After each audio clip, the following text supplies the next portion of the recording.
Are you ready? Yesayya Christmas తర్వాత. ఆమేన్.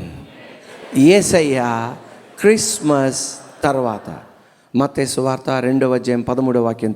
వారు వెళ్ళిన తరువాత ఇదిగో ప్రభువు దూత స్వప్నమందు యోసేపునకు ప్రత్యక్షమై, హేరోదు ఆ శిశువును సంహరింపవలెనని ఆయనను వెదకబోవుచున్నాడు గనక నీవు లేచి ఆ శిశువును ఆయన తల్లిని వెంటబెట్టుకొని ఐగుప్తునకు పారిపోయి నేను నీతో తెలియజెప్పు వరకు అక్కడనే ఉండమని అతనితో చెప్పాను.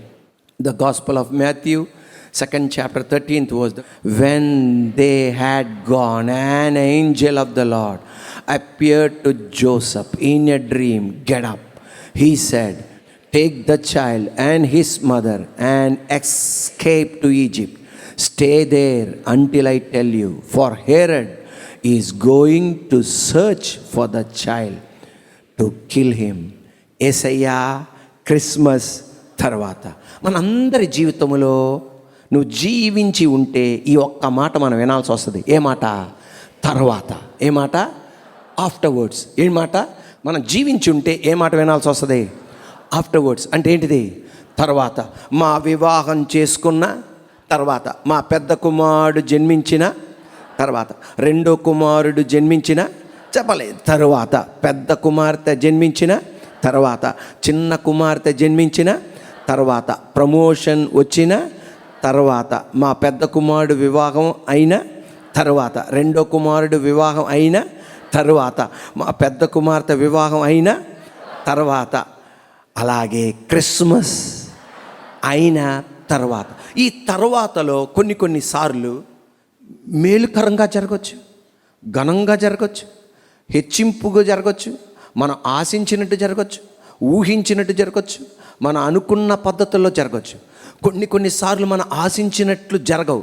ఉద్యోగం వచ్చినా తర్వాత, ఇల్లు కట్టుకున్నా తర్వాత, గృహప్రవేశం తర్వాత, ఆ నిర్ణయం తీసుకున్న తర్వాత, ముందడుగు పెట్టిన తర్వాత, ఆశించినట్లు కొన్నిసార్లు జరగవు, ఊహించినట్లు జరగవు, మనం అనుకున్న ప్రణాళిక ప్రకారం జరగదు.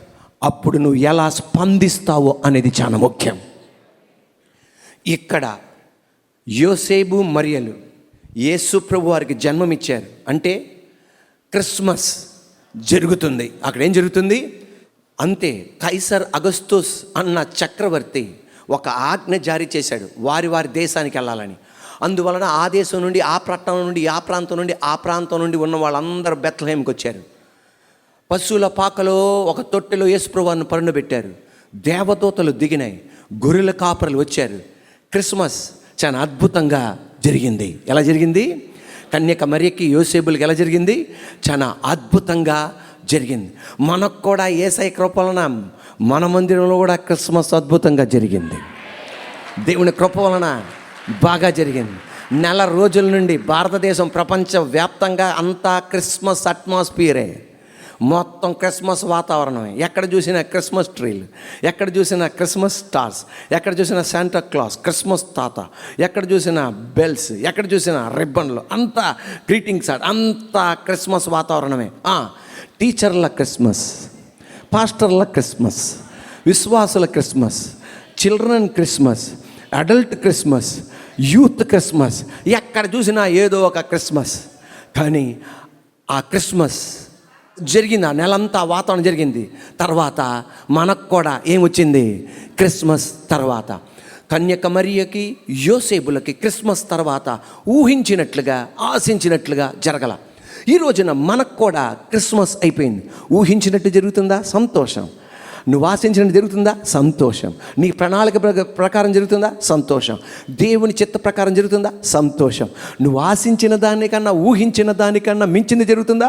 సంతోషం. కానీ కన్యక మరియ యోసేపులు, తల్లి మరియ యోసేపులకు జరిగినట్లుగా నీ జీవితంలో జరుగుతుందా? ఆశించినట్లు జరగట్లేదా? ఊహించినట్లు జరగట్లేదా? ఆశించినట్లు నువ్వు అనుకున్న ప్రణాళిక ప్రకారం జరగట్లేదా? ఎలా స్పందిస్తావు? తల్లి మరియ యోసేపులు ఎలా స్పందించారో మనం కూడా అలాగే స్పందించాలి. హల్లెలూయా. వాళ్ళు స్పందించారు. దేవుని చిత్త ప్రకారం దేవుడు తగిన టైంలో వాళ్ళకి ఏం చెప్పాడు వాళ్ళు అలా చేయడం ప్రారంభించారు. విజయవంతంగా ముగింపబడింది. వాళ్ళ క్రిస్మస్ తర్వాత నా బ్రతుకులో కూడా దేవుడు మనల్ని గాలికి వదిలేయడు. ఆయన దేవుడు ఒట్టిగా మనం వదిలిపడేయడు. ఆయన మనుషులు వదిలేయొచ్చు, తల్లిదండ్రులు వదిలేయొచ్చు, దైవజనులు వదిలేయొచ్చు, స్నేహితులు వదిలేయొచ్చు, కానీ ఆయన వదిలేయడు. ఆ క్లిష్ట పరిస్థితిలో ఆయన చెప్పినట్లు నువ్వు విను. అది నీకు కష్టమై ఉండొచ్చు, చెప్పినట్లు నువ్వు విను. అద్భుతంగా ముగింపబడుతుంది, విజయవంతంగా ముగింపబడుతుంది. వాళ్ళ క్రిస్మస్ తర్వాత ఎవరి క్రిస్మస్ తర్వాత? యోసేపులు, తల్లి మరియా క్రిస్మస్ల తర్వాత 8వ రోజున మందిరానికి తీసుకెళ్లాల్సి వచ్చింది. ఎవరిని? యేసు ప్రభు వారిని. అక్కడ మందిరానికి తీసుకెళ్ళగానే ఒక ఆయన కొన్ని సంవత్సరాల నుండి వేచి ఉంటున్నాడు. ఆయన పేరు సిమియోను. ఆయన పేరు బహువృద్ధుడు. ఎందుకని ఇంత బహువృద్ధుడిని దేవుడు తీసుకుని వెళ్ళా? ఎందుకంటే ఈయనకి ఇంకొక పరిచర్య కూడా ఉంది. అదేంటంటే మనకిప్పుడు ప్రింటింగ్ ప్రెస్ ఉంది, జెరాక్స్ కాపియర్ మిషన్ ఉంది, లేకపోతే రకరకాల పద్ధతులు ఉన్నాయి. అప్పటి కాలంలో బైబిల్ గ్రంథాన్ని చర్మపు చుట్టలో రాసేవాళ్ళు. అటువంటప్పుడు కాపీ చేసేవాళ్ళు చాలామంది ఉండేవాళ్ళు. ఆ చర్మపు చుట్టలో నుండి ఈ చర్మ చుట్టలోనికి రాస్తుండేవాళ్ళు. అలా సిమియోను కూడా అలా రాస్తుండేవాడు. కానీ ఒక అధ్యాయానికి వచ్చాడు. యెషయా గ్రంథం 7వ అధ్యాయం 14వ వాక్యంకి ఎదుర్కొన్నాడు. ఆ చర్మపు చుట్టలోండి ఈ చర్మ చుట్టలోనికి రాస్తుండగా ఆ మాట ఏంటి తెలుసా? కన్యక గర్భవతి అయి కుమారుని కంటుంది, అతనికి ఇమ్మానుయేలని పేరు పెడతారు. అది రాయలైపోయాడు. ఎవరో? సిమియోన్. ఎందుకంటే బాగా చదువుకున్నవాడు, వేద పండితుడు, పరిచర్యలో ఉన్నవాడు. ఒక కన్యక పురుషుని సాయం లేకుండా జన్మం ఇవ్వడం ఏంటి, గబుక్కుని ఏమైనా పొరపాటు రాశారేమో అని చెప్పి దేవుడికే టెస్ట్ పెడితే దేవాది దేవుడు అన్నాడు, నువ్వు ఆ తల్లిని చూసేదాకా, నువ్వు ఆ కన్యకను చూసేదాకా, ఆ బిడ్డను చూసేదాకా నీకు మరణమే రాదు అన్నాడు. అంతే. ఇక చూడండి నాయన, దేవుడా లంపకాయలు వేసుకున్నాడు, క్షమించిన నాయన ఎప్పుడు కన్యక జన్మెత్తదో, ఎప్పుడు కన్యక ఒక బిడ్డకు జన్మెత్తదో, ఆయన ఎప్పుడు చూస్తానో నాయన అనుకున్నాడు. అలాగే బహువృద్ధుడైపోయాడు. ఇక మంచం మీద నుండి లగట్ల ఈ తల్లి మరియా యేసయ్యతో ఆ మందిరానికి, యోసేపు తల్లి మరియా బిడ్డనెత్తుకొని మందిరానికి రాగా దేవుని ఆత్మ మళ్ళీ ఇతనికి శక్తినిచ్చింది. హల్లెలూయా. మంచం మీద పడి ఉన్నవాడు ఎప్పుడు ఏ కన్యక ఒక బిడ్డకి జన్మమిచ్చిందో అని చెప్పి వేచి ఉంటే ఆ మంచం మీద పడి ఉన్నవాడు కనీసం వాష్రూమ్కి వెళ్ళడానికి 10 మంది పట్టుకోవాలి. అటువంటి స్థితిలో ఉన్న వ్యక్తిని దేవుడు తన ఆత్మతో నింపి బలమునిచ్చి నిలబెట్టి ఆ బిడ్డని ఎత్తుకున్నాడు. ఇప్పుడు ఆమె అప్పుడు అన్నాడు, నాదా ప్రశాంతంగా నన్ను పోనిచ్చుచున్నావయ్యా, ఎంత గొప్పోడివయ్యా, చిన్న అనుమానించినందుకు ఇంత పెద్దగా ట్రీట్మెంట్ ఇచ్చావయ్యా, నా కళ్ళతో ఆ స్త్రీని చూడగలిగానయ్యా, నా కన్నులతో ఆ కన్యకను చూడగలిగానయ్యా, నా కన్నులతో ఈ బిడ్డను చూడగలిగానయ్యా. నా పాయింట్ ఒకటే, దేవుని ఆత్మ దిగగా బహువృద్ధుడికి మరలా 40 సంవత్సరాల ఆరోగ్యం ఇచ్చి, తన కంటి చూపుకి శక్తినిచ్చి, ఎముకలకు శక్తినిచ్చి ఒక బిడ్డని ఎత్తుకునేటట్టు చేయగలిగితే అదే దేవుని ఆత్మ 40లో ఉన్న నీకు కనీసం బిందెత్తుతేనే నడువు పెట్టేస్తుంది. గ్యాస్ బండ లాగుతుంటేనే మళ్ళా అదేంటి అది రుద్దాల్సి వస్తుంది. ఏంటి మూ రుద్దాల్సి వస్తుంది. ఈ రోజున నజరేయుడైన యేసయ్య అధికారం గల నామములో నీ 30లో, నీ 40లో, నీ 50లో, నీ 60లో, నీ 70లో, నీ 80లో, నీ 90లో నా దేవుడు మళ్ళా నీకు శక్తినిచ్చును గాక. దేవుడు తన ఆత్మతో నీ ఎముకలు నింపును గాక, నీ శరీరాన్ని నింపును గాక.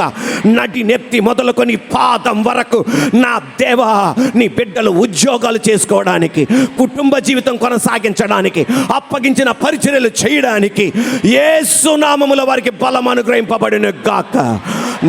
మాకు అనుగ్రహింపబడును గాక. హల్లెలూయా.